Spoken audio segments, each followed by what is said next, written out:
Great to have you with us here on 2 News Live tonight. I'm Brian Schnee. It is Wednesday, March 27th. We have a lot to get to. We're going in depth tonight on the child abuse case involving Ruby Franke and Jody Hildebrandt. We've received hundreds of pages of new documents, lots of new videos and audio from jail recordings of phone calls, all surrounding the case. And I was also in Washington County earlier this week to learn more about the response that day, back on August 30th.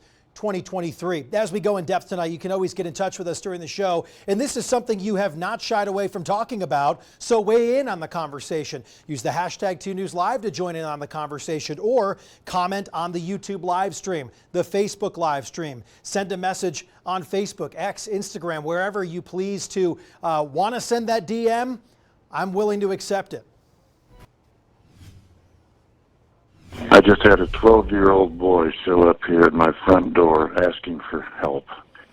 And he's said he just came from a neighbor's house, and we know there's been problems at this neighbor's house.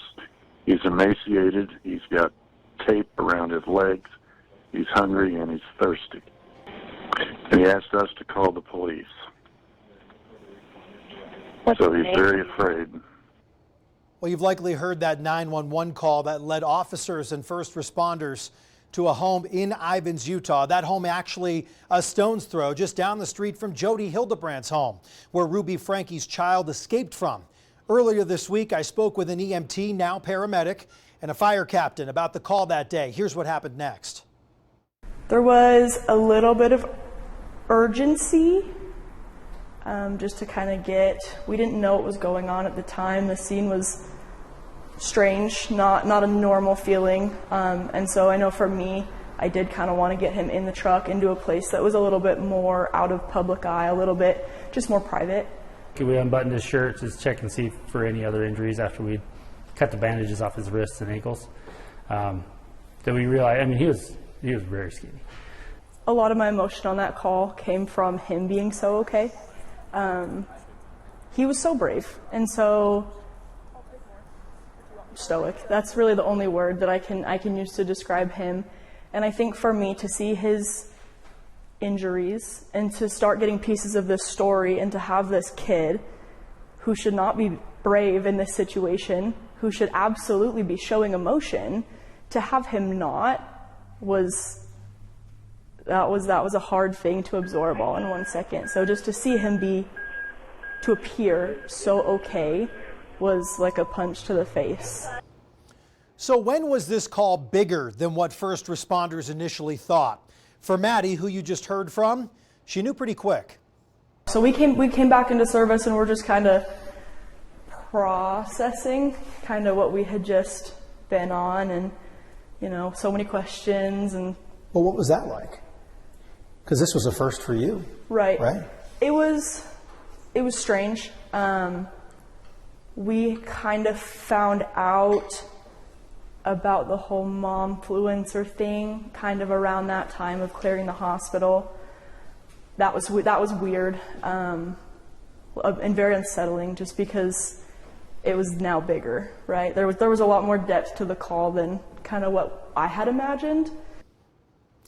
Tonight on 2 News at 10 o'clock, more from emergency personnel who responded that day back in Ivins, what it was like to get Ruby Franke's daughter out of the closet, which took hours, the emotion from those who answered the call. It's tonight on 2 News at 10 o'clock. Let's continue our coverage on this as we go in depth tonight on 2 News Live. The recorded phone calls between Ruby and Jody they had with others in jail really gave us new insight into what led to this abuse. Jake Taylor is here after going through those recordings. What did you take away? There were a number of those phone calls, and they were pretty damning. Yeah, they're very interesting phone calls. It's striking to me to think that we've spoken so much about Ruby Franke and Jody Hildebrandt, but we've heard almost nothing from them other than a few scripted sentences at their very sentencing. We heard from their jail phone calls, what they had to say to their friends and family, some shorter, some longer, these phone calls, some happening the very day that they were arrested, others happening months later on after they made plea deals. When they first began speaking with those around them, making these phone calls, it was about they were in denial. They couldn't believe where they were, that they were behind bars, said that they were innocent of anything against them. And it's especially interesting to me how Ruby Franke changed over the course of time. Let's hear from her. My own family misunderstands me. They misinterpret me. And poor Jody, they misinterpret her. They misunderstand her. She puts her neck out on the line for people, and then they get mad at her. Yeah, Ruby Franke there saying that everyone's misunderstanding her, defending herself. She was also defending Jody. Now, in the phone conversations I heard from, Jody spent more time, doesn't really talk about Ruby Franke herself, spoke about how she did nothing wrong, that this was persecution against her. Ruby Franke, though, she changes after a period of time. They both begin, well, especially Ruby Franke begins talking about how there's evil that she's fighting against, referencing what we'll see in the journals as well, that she believes that there's demonic possession happening with her children, that there's evil inside of them that she had to get out, that this is persecution from the devil, that she's behind bars. But as time goes on, Ruby starts to change somewhat as she has time away from Jody Hildebrandt, begins to say she was deceived, later on having not very particularly positive things to say about Jody. Let's hear that. Jody, she can lie on her paperwork, and she probably will. The only reason she pled is because she didn't want to do life. She knew I would testify. Well, there's a lot to take away. What else are we not hearing here in some of these calls? There was mentioning, obviously, of a number of different things. I mean, I had the chance to listen through some of these jail calls, as did detectives and the prosecution. They screened these calls because ultimately that's evidence that is shared with us to share with all of you. What else did you take away? There's some interesting things. I mean, Jody Hildebrandt, her message is pretty consistent all the way through, that she did nothing wrong. She quotes scripture a number of times, that she is being persecuted like is prophesied in scriptures. She says that's what's happening to her. Ruby Franke, obviously, we see how that changes a bit. Neither one of them talks much that I could hear about the children. Now, we didn't get every second from every phone call. There were things kept from us, so we can't say necessarily that they didn't ask so much about the children, but we didn't hear a lot of that in the phone calls. There is, near the end of the time after she's made the plea deals, Ruby has some things to say about how she regrets what happened, but I never heard at least a lot of emotion from her. Nothing teary-eyed or weeping about the state of the children. The jail call's one thing. Let's talk about the journal. Now, part of the evidence also includes a handwritten journal that Ruby Franke kept that includes a timeline, that includes detailed entries regarding her two children. The 60-page long document, heavily redacted, gives us a pretty clear idea of what Ruby Franke was thinking. Dozens of entries focus heavily on the fact that she truly believed her kids, as you mentioned, were possessed or demonic, and they needed to be punished. R, or I should say his demon, stays in the shade. I push R into the sun. R comes back with a cactus poker. When I poke his back to get in the sun, R doesn't even flinch. I poke him on the neck. He's in a trance and doesn't appear to feel anything. Jody taps him on the cheeks to wake him up. Well, beyond depriving the children of food and water in what Ruby refers to as fasting, there are also entries where she writes about chopping her daughter's hair off, which was the case when they found her in the closet. Officers even told me that they thought her daughter was a young boy. So here's what else was written in the journal. The longer the lies are allowed to be spread, the larger the intervention and physical the intervention needs to be. I cut more off E's head. We doused her with water in the dog wash. I know R is in there somewhere. I know deep down under all this anger you can hear me. It may sound like I'm underwater with you, but hear me, I love you. Then I put my hand tightly over his nose and mouth. I'm coming to you in this water and putting my hands on your nose and mouth. The devil has and says I'm hurting you, abusing you. But R, what am I really doing? You are putting oxygen on me to help me breathe. Yes, that's right. This just scratches the surface, by the way. That nearly 60-page journal has so much in it. Speaking of it, I asked Detective Jessica Bate about the journal. Turns out it was huge in this case. The extent of the physical abuse and malnourishment being documented in the journals, that was huge. You know, through the interviews with the kids, we got some insight into what happened in the home. And that's why when we served the second warrant, we were able to collect way more evidence just based on those interviews. But then the journals themselves, the disclosure of the abuse firsthand, that I don't think you can't compare that to anything. That was just solid. Yeah, I mean, it's firsthand admission of what they were doing to these children. Yeah. And the trips to Arizona and the extremist, religious extremism and sort of laying it all out there. I mean, how do you sift through all of that and find exactly what you need? Because it's all there. It sounds like it's all there. Yeah.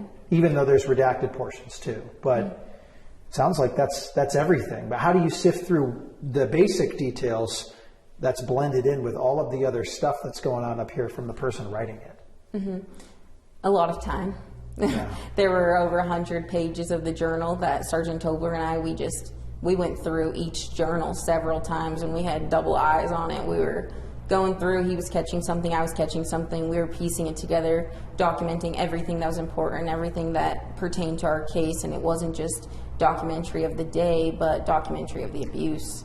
And that's all. It's just that fine combing through all of the evidence that you gathered, which you all received it. It was a lot.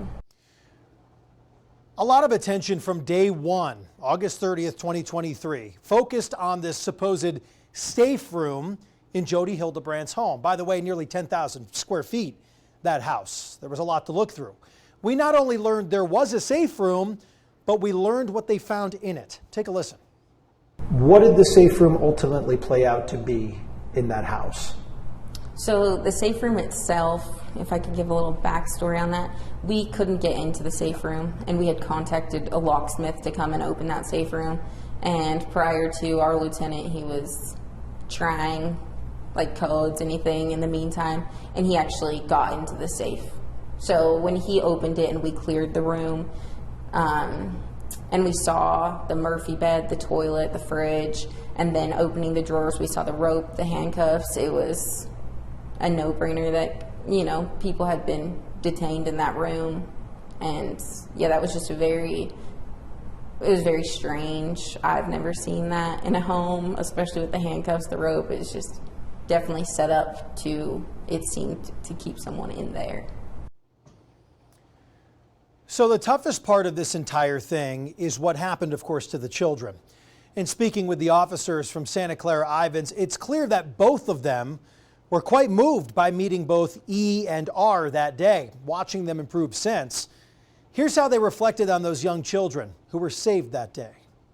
I think the hardest part of it all was seeing his demeanor. R is so articulate. He's strong, brave, all things. But beyond that, he's just so polite. It was going into the hospital room the first day, and I'm trying to understand who's in the closet to help officers on scene and just wanting to make sure that he's okay. And despite all the pain, he's just, thank you, everything. They bring him food, he's so polite, thank you. He's referring to me as Jess, Sergeant Tobler as Nick, and he's just so polite. I think above all, that's what stands out to me about R. If you look at this boy escaped once, was brought back. He was then tied up, handcuffed, left in the house, and then had the courage to escape again, to go knock on door after door after door, and then to find a house that someone was home, and then to say, hey, I need help. I mean, if you're looking for a hero in this whole scenario, that boy is your hero. He's the one that did it. He's the one that saved the lives of him, his sister, and who knows how many others. He's the one that solved this case. Personally, I don't think they understand the gravity of R's actions those days yet, and I hope when they're older they do understand the gravity and the bravery from him to do what he did that day.